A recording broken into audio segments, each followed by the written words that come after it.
Good evening. Welcome to the instant reaction to that absolute awful game. I'm Grant Cohn here at Levi's Stadium.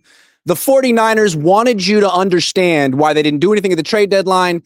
Sure, they're 6-3, but they're not a good 6-3. According to them, that's what they told us when they did absolutely nothing at the trade deadline. And just to convince us that they're right and we're wrong about the potential of the team, they played like they were terrible in this game.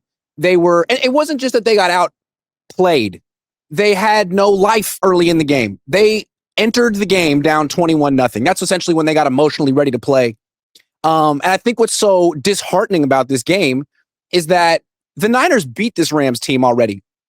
And when you look at why they won the first game against the Rams, that was an incredibly coached game.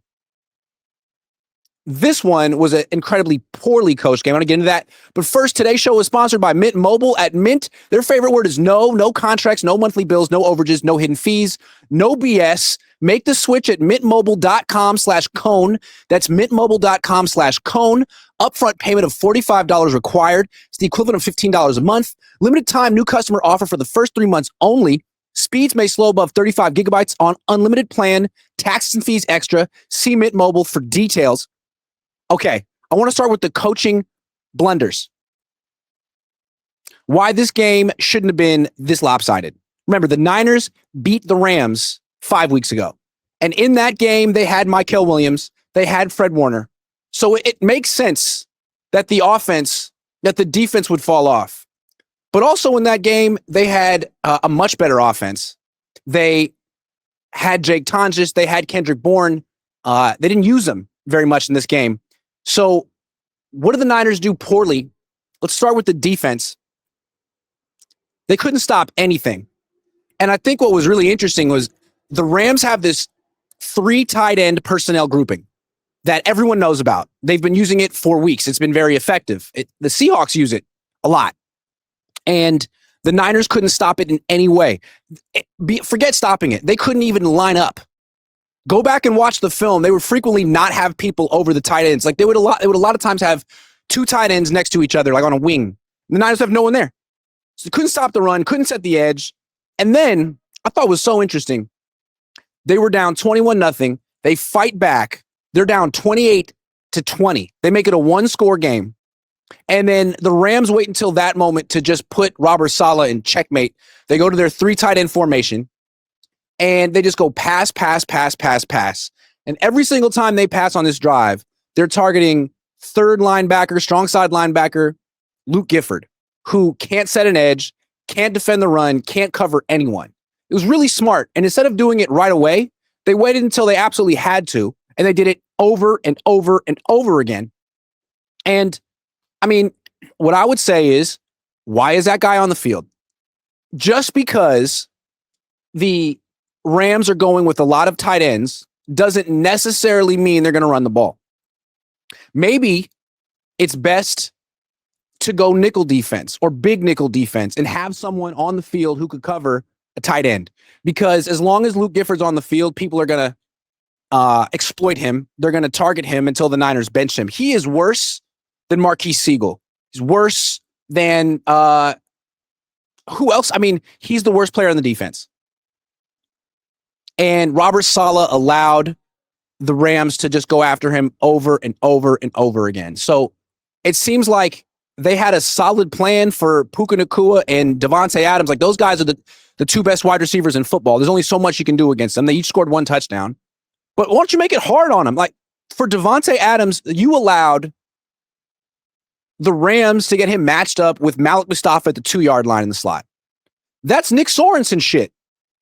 That's the kind of stuff. That's the kind of oversights that would happen routinely under him. And then there were like 2 potential 12 men on the field penalties. 1 they called a timeout, 1 they didn't. So the game plan was terrible. The preparation was terrible. The execution was terrible. The effort was terrible. After the game, Tatum Bethune said the effort wasn't there.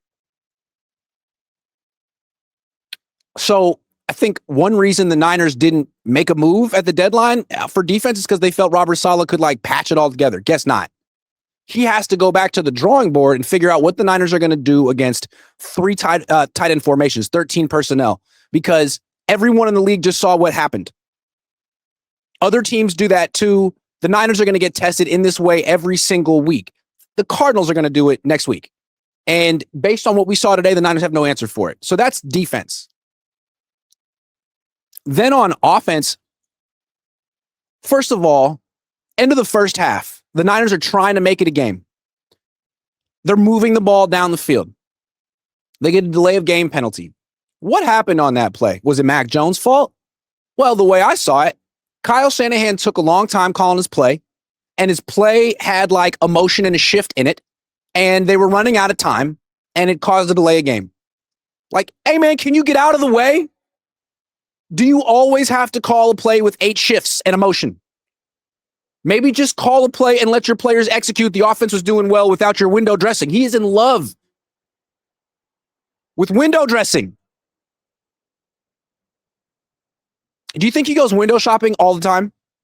Doesn't go inside, just like looks inside, be like, I love the way this looks in the window. That's him. Forcing the ball to Juwan over and over and over again in the first half of the game. It worked out later, but guy fumbled. Trying to placate Juwan has gone a lot like trying to placate Deebo Samuel last year. He had a fumble. He had a drop. He had a false start.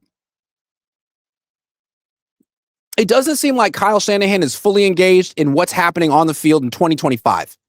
He keeps handing off the ball to Christian McCaffrey on these outside zone runs, and he's so shocked when they don't work. He's been doing it for 10 weeks. Hand off to Christian thinking he's going to get to the edge, and then he doesn't. He called that on 4th and 1. That was one of the worst calls I've seen from Kyle Shanahan in the Kyle Shanahan era. A quarterback sneak gets it done. Then he comes back later in the game and calls a quarterback sneak, gets 3 yards. He called an outside zone run on 4th and 1. To be fair, he called it to the left behind future Hall of Famer Trent Williams, who wasn't quite what he used to be either. So it's like, Kyle, man, like, you're watching, right? Do you just call the play and look directly down on your call sheet? You got to watch the game. And I'm not saying that these runs to the outside, it's 100% Christian's fault. It's not. Does he have the burst to get out there like he used to? No. But is the blocking good on the edge? Absolutely not. The wide receivers aren't blocking like they used to. Brandon Ayuk isn't out there, and Juwan Jennings isn't what he used to be. And Kendrick Bourne can't block. Sorry, Kendrick. So knock it off with that shit. The one time they ran the ball well this year was against Atlanta. They ran the ball between the tackles relentlessly. That's what the Niners can block.